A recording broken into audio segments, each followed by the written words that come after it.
The Islamophobia industry is quick to whine and complain at every opportunity, as everybody knows. And lately they've been whining and complaining about what they call negative coverage of Islam in the British media, by which they mean truthful coverage, although in truth we don't get nearly enough of that.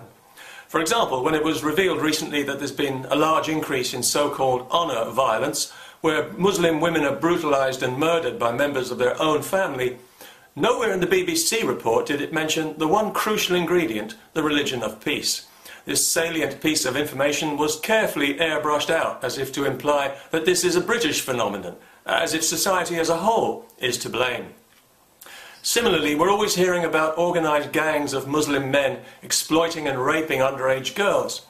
Yet the media never refer to these men by the religion whose misogynistic values have shaped their view of women, preferring instead to label them Asians, which is a gross slander on Hindus and Sikhs who don't engage in this kind of behaviour, yet who are tarred with the same brush by a cowardly and dishonest journalists afraid to offend the whining, oversensitive professional victims of Islam. People often say, well, the bad things about Islam are cultural, they're not religious. Really? What happens in Saudi Arabia isn't culture, it's pure religion, it's pure Islam, and it's pure insanity. We're talking about a country run with an iron fist by a handful of brutal, conservative, religious clerics. A country where they execute people for witchcraft, where they execute gay people and treat women as a subhuman species, and where gangs of fanatical, scripture-sodden ignoramuses are allowed to roam the streets enforcing Sharia with medieval rigour. The religion is the problem, not the culture. The problem with Iran is the religion, not the culture. Iranians are not Arabs, but they've been conquered by an alien Arab religion, and now their country's entire focus is on an Arab situation, Palestine, not an Iranian one. This is because the religious fanatics who control Iran, against the wishes of its people, are insane. Their minds are so pickled by their barbaric religion, and they're so obsessed with killing Jews, they're determined to force a nuclear showdown. They're driven by powerful apocalyptic religious delusions which they intend to act upon the first chance they get. They're of the same mentality as the religious fanatics who controlled Europe hundreds of years ago. And if those people had had nuclear weapons, none of us would be here now. Many of the Muslims here in Britain, including the gangs of child rapists, all of them, come from Pakistan, where the culture is shaped by the religion and blasphemy is a capital offence. It's what the religion demands and the culture does what it's told, otherwise the religion will mobilise a mob of illiterate savages to riot in the streets, and scores, if not hundreds of people, are likely to be killed. The religion is the problem, not the culture. The culture isn't great by any means, but without the religion it would be a damn sight better.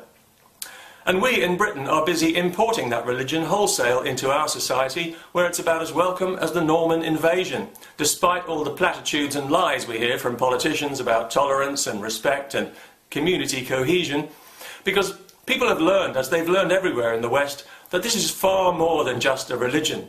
It's an invasive, political, supremacist ideology that exploits religious freedom and cultural guilt to impose itself with constant demands for special treatment, always backed by the implicit threat of conflict and violence. In other words, through cultural terrorism. So whether it's prayer rooms crowbarred into the workplace where they don't belong, Muslims allowed to pray in the streets and block traffic, medical staff allowed to ignore hygiene rules, the police turning a blind eye to genital mutilation, universities letting jihadists recruit on campus, Sharia courts dehumanising women, or the imposition of halal-only food on the entire population without their knowledge or consent, society, it seems, must always bow to the unreasonable demands of Islam, and anyone who dares to object is either vilified as a racist or openly threatened with violence. This is what the media should be saying about Islam if journalists had the guts to do their job and tell the truth, because it is the truth and everybody knows it's the truth. And you can call me a racist for saying so if you want to, and a hate monger and a bigot and all the rest of it. Go through the card, be my guest. But when you finally run out of names, it will still be the truth. Sorry about that. Thanks to our moral cowardice, we now have hundreds of unregulated madrasas in Britain teaching tens of thousands of children to despise the culture they live in. That bodes well for the future of community cohesion, doesn't it? A madrasa, in case you didn't know, is an Islamic school. In other words, it's the kind of place where you're likely to come out even more ignorant than when you went in. And just last month we had a good example of the kind of mentality these places encourage when 3 Muslim men were convicted of stirring up hatred by passing out leaflets calling for gay people to be executed. They pleaded guilty by all accounts, but to my mind it would have been more accurate and more honest if they'd pleaded insanity.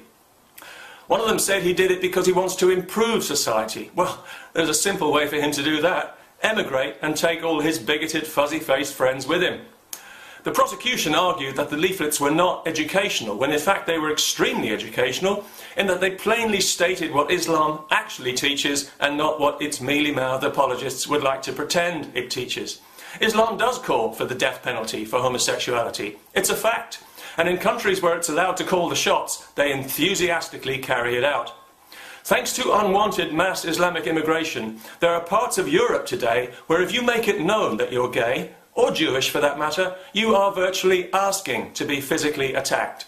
It's an indisputable fact that the more Muslims there are in a society, not Asians, Muslims, the less safe it's likely to be for gay people, or Jews, or women, or anyone attempting to exercise their fundamental right to freedom of speech. So where exactly is all the positive coverage of this wretched religion supposed to come from? A religion that routinely responds to the slightest criticism by feigning a ludicrous knee-jerk sensitivity, when its own scripture is a handbook of insensitivity, brutality, and social division. Slay the infidel wherever you find him. Execute gay people, murder apostates, subjugate women, wipe out the Jews.